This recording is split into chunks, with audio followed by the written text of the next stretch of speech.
Based on the morphology of the mycelium, mode of the spore formation, and the fruiting bodies, fungi are classified into the different classes. See, किस base पर? Mode of spore formation and morphology क्या है mycelium की and fruiting bodies, इस तीनों के base पर fungi को डिफरेंट क्लासेस में डिवाइड किया गया है। और फर्स्ट क्लास है फाइकोमाइसिट्स, दूसरा है हमारा एस्कोमाइसिट्स, तीसरा है हमारा बैसिडोमाइसिट्स एंड चौथा है हमारा ड्यूट्रोमाइसिट्स। अब हम वन बाय वन इस पर्टिकुलर क्लासेस को डिटेल में पढ़ेंगे। तो now start with the Phycomycetes, जिसे हम लोअर फंगी भी कहते हैं या फिर प्रिमिटिव फंगी आप कहिए। दे अकर इन aquatic habitat on decaying wood in moist and damp places as a obligate parasite on plant. See, जो फाइकोमाइसिट्स होता है उनकी हैबिटेट की बात करें तो उनका एक्वेटिक हैबिटेट होता है और वो डिकेइंग वुड्स पे रहते हैं एंड मॉइस्ट डैम्प प्लेसेस पे as a obligatory parasite on plant. और पैरासाइट शो करते हैं ऑब्लिगेटरी पैरासिटिज्म ऑन प्लांट्स पे। कौन? फाइकोमाइसिट्स। एंड जो माइसेलियम होता है फाइकोमाइसिट्स का वो एसेप्टेड एंड सिनोसाइटिक होता है। एसेप्टेड का मतलब होता है कि वहां पे सेप्टा नहीं है, मतलब कंटिन्यूअस है। And coenocytic that is multi nucleated condition है। एसेक्सुअल रिप्रोडक्शन फाइकोमाइसिट्स में होता है किसके द्वारा? बाय मोटाइल जाइगोस्पोर्स और बाय नॉन मोटाइल एप्लानोस्पोर। जो एसेक्सुअल रिप्रोडक्शन होता है हमारा फाइकोमाइसिट्स में वो किसके द्वारा होता है? Motile zoospores and non motile aplanospores. आपने क्या देखा था? स्पोरेंजियोस्पोर्स के दो टाइप थे, जूस्पोर जो कि मोटाइल था, प्लानोस्पोर नॉन मोटाइल था। वही एसेक्सुअल रिप्रोडक्शन शो होता है किसमें? फाइकोमाइसिट्स में। And they are produced in sporangium, means ये इनसाइड प्रोड्यूस होते हैं किसके? स्पोरेंजियम के।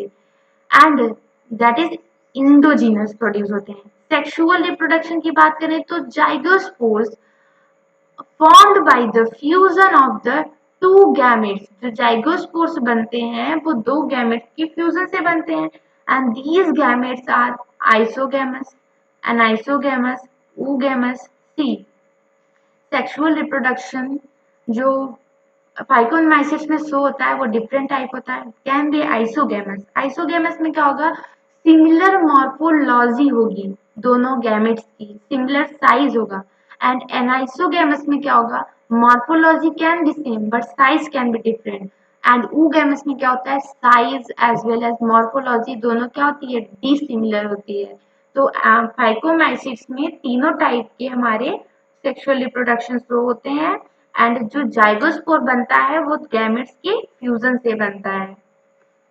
नाउ कुछ एग्जांपल की तरफ मूव करते हैं। तो उसमें हमारा एग्जांपल आता है म्यूकर, राइजोपस, राइजोपस को ब्रेड मोल्ड भी कहते हैं, and albugo that is the parasitic fungi, that is fungi on mustard. See, mucor जो होता है एंड राइजोपस जो होता है ये दोनों क्या है? एस्कोमाइसिट्स है, सॉरी फाइकोमाइसिट्स है। एंड जो राइजोपस है उसको ब्रेड माउल्ड होता है। जो आप ब्रेड पे माउल्ड देखते हैं वो एक्चुअल में राइजोपस ही होता है। एंड जो पैरासाइटिक फंगी होती है मस्टर्ड पे उसे उसका नेम है albugo. What? Albugo. So these are the examples and these examples are important. You should know that these examples, that is these fungi belongs to the phycomycetes. Now move on the second class, that is the Ascomycetes, which is also known as sac fungi. They are unicellular yeast and Saccharomyces, multicellular like Penicillium. See, ये unicellular भी होते हैं, multicellular. Unicellular में हमारा east आता है जिसको saccharomyces cerevisiae आता है। मल्टीसेलुलर में हमारा पेनिसिलियम आता है, that is Penicillium notatum. Mycelium is branched and septate. यहाँ पे माइसेलियम ब्रांच्ड और सेप्टेड होता है। अभी आपने फाइकोमाइसिट में क्या देखा? माइसेलियम क्या था? ये सेप्टेड था और सिनोसाइटिक था। यहाँ पे ब्रांच्ड है और सेप्टेड है। They are saprophytic, decomposers and parasitic caprophilus that is growing on dung। इनका हैबिटेट क्या है? तो ये पहली बात सैप्रोफाइटिक मोड ऑफ न्यूट्रिशन को शो करते हैं। डिकम्पोजर्स भी हैं, पैरासाइटिक भी हैं, कैप्रोफिलस भी हो सकते हैं। कैप्रोफिलस का मतलब होता है जो डंक्स पे ग्रो करते हैं। एसेक्सुअल रिप्रोडक्शन में बाय द कोनिडिया के हेल्प से होता है, विच इज एक्सोजिनसली प्रोड्यूस्ड। आपने फाइकोमाइसिस में देखा इंडोजिनसली प्रोड्यूस हो रहा था, क्योंकि वो क्या था आपका एप्लानोस्पोर था एंड जूस्पोर था। जो कोनिडिया होता है वो एक्सोजिनसली प्रोड्यूस होता है on the special mycelium called conidophores। see conidiophores, और जो कॉनिडिया प्रोड्यूस होता है एक्सोजेनियसली वो स्पेशल माइसीलियम पे प्रोड्यूस होता है, और उस स्पेशल माइसीलियम का नेम है conidiophores. Conidia germinate to produce mycelium, और कॉनिडिया क्या है, एसेक्सुअल स्पोर है जो फिर जर्मिनेट होकर न्यू माइसीलियम का, न्यू फंगी का फॉर्मेशन करेगा। नाउ एग्जाम सेक्सुअल रिप्रोडक्शन की तरफ मूव करते हैं। By ascospores produced endogenously in a sac-like asci, singular ascus. The asci are arranged in the form of fruiting bodies called ascocarp। See, जो sexual reproduction होता है हमारे एस्कोमाइसिस में, वो किसके थ्रू होता है, तो वो एस्कोस्पोर्स के द्वारा होता है, जो कि इंडोजिनसली प्रोड्यूस होती हैं सैक लाइक एस्की में, और उस एस्की को सिंगुलर वर्ड में एस्कस ही कहते हैं। एस्की अरेंज्ड होती हैं इस in the form of fruiting bodies. ASCII arrange होती हैं फ्रूटिंग बॉडीज में, उस फ्रूटिंग बॉडीज का क्या नाम है, एस्कोकार्प नेम है। जो सेक्सुअल रिप्रोडक्शन अगर आप फाइकोमाइसिस में देखा था, वहां पे जाइगोस्पोर फॉर्म हो रहा था, एंड सेक्सुअल रिप्रोडक्शन आपने एस्कोमाइसिस में देखा, यहाँ पे क्या फॉर्म हो रहा है, एस्कोस्पोर फॉर्म हो रहा है।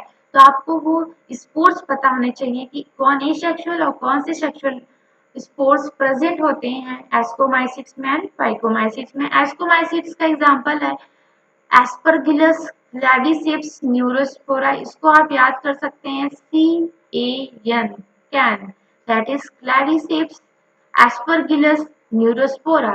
Neurospora is used in biochemical and genetic work। See Neurospora का यूज किया गया था जेनेटिक वर्क के लिए एंड बायोकेमिकल्स में। Morels and truffles are edible fungi. ये इंपॉर्टेंट है पॉइंट ऑफ व्यू से कि जो मोरस और ट्रफल्स होते हैं वो एडिबल फंगी होते हैं, मतलब उन्हें खाया जाता है। एंड नेक्स्ट हमारा क्लास आता है that is the basidiomycetes, includes the mushroom, bracket fungi और puff balls। See, Basidomyces में मशरूम आते हैं, ब्रैकेट फंगीज आती हैं, puff balls आते हैं। They grow on soil, on logs, trees, stumps and in living plant bodies as parasite, example rust and smooth। See, जो बेसिडोमाइसिड्स होते हैं सॉइल्स में पाए जाते हैं, ट्री लॉग्स में, ट्री स्टम्प्स में और लिविंग प्लांट बॉडीज में एज अ पैरासाइटिक। और उस पैरासाइटिक बेसिडोमाइसिड्स का एग्जांपल क्या है, तो rust and smooth. The mycelium जो होता है बेसिडोमाइसिड्स का ब्रांच्ड एंड सेप्टेड होता है। The asexual spores are generally not found but vegetative reproduction is by fragmentation is common. See, अभी तक आपने फाइकोमाइसिट्स पढ़ा, एस्कोमाइसिट्स पढ़ा। फाइकोमाइसिट्स का जो माइसेलियम था वो क्या था, continuous that is एसेप्टेड and coenocytic था, मल्टी न्यूक्लिएटेड कंडीशन। और आपने एस्कोमाइसिस पढ़ा और बेसिडोमाइसिस, दोनों में क्या है, ब्रांच्ड एंड सेप्टेड है। एसेक्सुअल रिप्रोडक्शन फाइकोमाइसिस में देखें तो नहीं पाया जाता। एसेक्सुअल रिप्रोडक्शन या फिर एसेक्सुअल स्पोर्स जो होते हैं आपके ये नहीं प्रेजेंट होते हैं बेसिडोमाइसिस में, बट वेजिटेटिव रिप्रोडक्शन फ्रेगमेंटेशन से कॉमन होता है, मतलब फ्रेगमेंटेशन के थ्रू वो एसेक्सुअल रिप्रोडक्शन या फिर वेजिटेटिव स्पोर रिप्रोडक्शन कर रहा है। बट एसेक्सुअल स्पोर अगर आपसे पूछे तो कोई भी एसेक्सुअल स्पोर्स बेसिडोमाइसिस में नहीं प्रोड्यूस होते हैं। नाउ मूव करते हैं sexual reproduction. The sex organs are absent. See, अब सेक्स ऑर्गन्स यहाँ पे होते ही नहीं है, इसमें बेसिडोमाइसिस में। तो सेक्सुअल रिप्रोडक्शन होता कैसे है, but the plasmogamy can occur by the fusion of two vegetative or somatic cells of different strain or genotype। See, different strain और जीनोटाइप के अगर दो फंगीज हैं तो उनकी वेजिटेटिव सेल्स या फिर सोमैटिक सेल्स के फ्यूजन से ही क्या हो जाता है, प्लाज्मोगेमी होती है। वही तरीके का क्या है, सेक्सुअल रिप्रोडक्शन है बेसिडोमाइसिस में।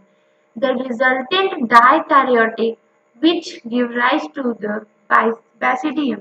आपने इनिशिएशन में ही पढ़ा कि जो हमारे एस्कोमाइसीड्स होते हैं एंड बैसिडोमाइसीड्स होते हैं, इन दोनों में होता क्या है, इनके जो न्यूक्लियस है दैट इज प्लाज्मोगैमी तो हो जाती है लेकिन न्यूक्लियस नहीं फ्यूज होता, दैट इज डाइकैरियोटिक स्टेज आता है। तो बैसिडोमाइसीड्स में भी वही डाइकैरियोटिक स्टेज में ही क्या होता है, बैसिडियम का फॉर्मेशन होता है। Karyogamy and meiosis take place in basidium, producing four basidospores exogenously. और जो कार्योगैमी उसके बाद होती है that is the fusion of nucleus. उसके बाद मियोसिस होगा, मियोसिस से क्या होगा, हैप्लॉइड स्पोर्स बनेंगे बैसिडियम में, और जो हैप्लॉइड स्पोर्स बैसिडियम में फॉर्म होंगे, एक्सोजिनियसली फॉर्म होते हैं, उसी को क्या कहते हैं, बैसिडोस्पोर्स। सी, आपको पता होना चाहिए कि आपने एस्कोमाइसिट्स एंड फाइकोमाइसिट्स में जब सेक्सुअल रिप्रोडक्शन पढ़ा तो जो सेक्सुअल रिप्रोडक्शन के स्पोर्स थे वो इंडोजेनसली प्रोड्यूस हो रहे थे, बट आप यहाँ पे देखिए बैसिडोमाइसिट्स में जो सेक्सुअल रिप्रोडक्शन के स्पोर बैसिडोस्पोर्स है वो एक्सोजेनसली प्रोड्यूस हो रहा है। तो आप क्लियरली डिफरेंस लेते चलें। Basidia are arranged in fungi and fruiting bodies, that is basidiocarp। और जो बैसिडिया जिस फ्रूटिंग बॉडीज में अरेंज होता है, प्रेजेंट होता है, उस फ्रूटिंग बॉडीज को क्या कहते हैं, बैसिडोकार्प कहते हैं। और बैसिडियोमाइसिट्स के कुछ एग्जांपल हैं, उसके हैं एगेरिकस जिसको मशरूम जो कि खाया जाता है, and Ustilago that is smooth, पुशिनिया जो कि एक तरीके का रस्ट फंगस है, वीड रस्ट फंगस भी कहते हैं। एगेरिकस, उस्टिलागो, पुशिनिया, ये तीनों बिलोंग्स करते हैं हमारे बैसिडोमाइसिट्स के, और ये तीनों एग्जांपल क्या है, इंपॉर्टेंट है। आपको ये भी पता होना चाहिए कि स्मूथ जो होता है उसका एग्जांपल उस्टिलागो है एंड रस्ट फंगी है हमारा puccinia. Now that is the last class, that is known as deuteromycetes, commonly known as imperfect fungi because only their asexual or vegetative phase are known. ड्यूटेरोमाइसिट्स को imperfect fungi भी कहा गया है। क्यों कहा गया है? क्योंकि इसमें asexual reproduction and vegetative phase that is vegetative reproduction होता है, बट सेक्सुअल रिप्रोडक्शन एब्सेंट होता है, इसलिए इसको imperfect fungi कहा गया है। When perfect sexual stages are discovered, they are moved to ascomycetes and basidomycetes। See, होता क्या है, जब कभी भी कोई भी ड्यूटेरोमाइसिट्स में अगर एसेक्सुअल रिप्रोडक्शन या फिर सेक्सुअल स्टेज फाइंड होता है तो उसको मूव कर दिया जाता है एस्कोमाइसिट्स में और बैसिडोमाइसिट्स में एज कन्वीनियंट, जिसकी कैरेक्टरिस्टिक्स वो शो कर रहा है। क्योंकि ड्यूटेरोमाइसिट्स में सेक्सुअल रिप्रोडक्शन नहीं होता है। It is also possible that asexual or vegetative phase have been given one name and placing in a deuteromycetes and sexual stage another name by placing into the another classes. When the linkage was established, the fungi were correctly identified and moved out of deuteromycetes. See, जब भी sexual stage पाया गया ड्यूटेरोमाइसिट्स का तो उसे move कर दिया जाता है स्क्वायर बैसिडोमाइसिट्स में। जब लिंकेज की डिस्कवरी हुई थी, जब लिंकेज स्टैब्लिश हुआ था, तब क्या किया था, जो फंगी ड्यूटेरोमाइसिट्स में प्रेजेंट और वो सेक्सुअल स्टेजेस को शो कर रहे थे उन्हें मूव कर दिया गया था, रिमूव कर दिया गया था ड्यूटेरोमाइसिट्स से। एंड एसेक्सुअल और वेजिटेटिव स्टेज ड्यूटेरोमाइसिट्स में प्रेजेंट होते हैं। अगर सेक्सुअल स्टेज फाइंड हुआ तो उसे ड्यूटेरोमाइसिट से रिमूव कर दिया जाता है। तो ड्यूटेरोमाइसिट्स में आप ध्यान रखें क्या होता है, इन्हें इनपरफेक्ट फंगी कहा जाता है, सेक्सुअल स्टेज नहीं होता है, एसेक्सुअल एंड वेजिटेटिव फेजेस होती हैं ओनली। इसके example, they reproduce only by asexual spores that is conidia. ये इनका एसेक्सुअल स्पोर स्ट्रक्चर क्या है, कॉनिडिया है। And mycelium septate and branched होती है as similar to ascomycetes and basidiomycetes. Some are saprophytic and parasitic, कुछ saprophytic deuteromycetes भी होते हैं एंड कुछ पैरासाइटिक भी होते हैं। Majority are decomposers of litter and help in mineral cycling. कौन सी फंगी ऐसी है जो मिनरल साइक्लिंग में हेल्प करती है, तो हमारा ड्यूटेरोमाइसिट्स है। एज अ डिकम्पोजर एक्ट करता है तो वो हमारा ड्यूटेरोमाइसिट्स है। ये लोग क्या है, लीटर या फिर कुछ और डिकम्पोजेबल सब्सटेंस रहता है तो उसको डिकम्पोज करते हैं और मिनरल का साइक्लिंग करते हैं। ड्यूट्रोमाइसिट्स का एग्जाम्पल है अल्टरनेरिया, कॉलेंट्रिकम एंड ट्राइकोडर्मा। आप इसको कैट से याद कर सकते हैं, that is colletotrichum, alternaria and trichoderma. This is सारी फंगी की क्लासेस में एक चीज बहुत इंपॉर्टेंट है, सारे के एग्जाम्पल आपको पता होना चाहिए, माइसेलियम का स्ट्रक्चर पता होना चाहिए, सेक्सुअल और एसेक्सुअल स्टेजेस पता होने चाहिए, और वो एक्सोजेनियसली प्रोड्यूस हो रहा है कि एंडोजेनियसली प्रोड्यूस हो रहा है, ये भी आपको पता होना चाहिए। यही सब चीजें जो एग्जाम में पूछी जाती हैं और ज्यादातर लोग कंफ्यूज होते हैं इसमें।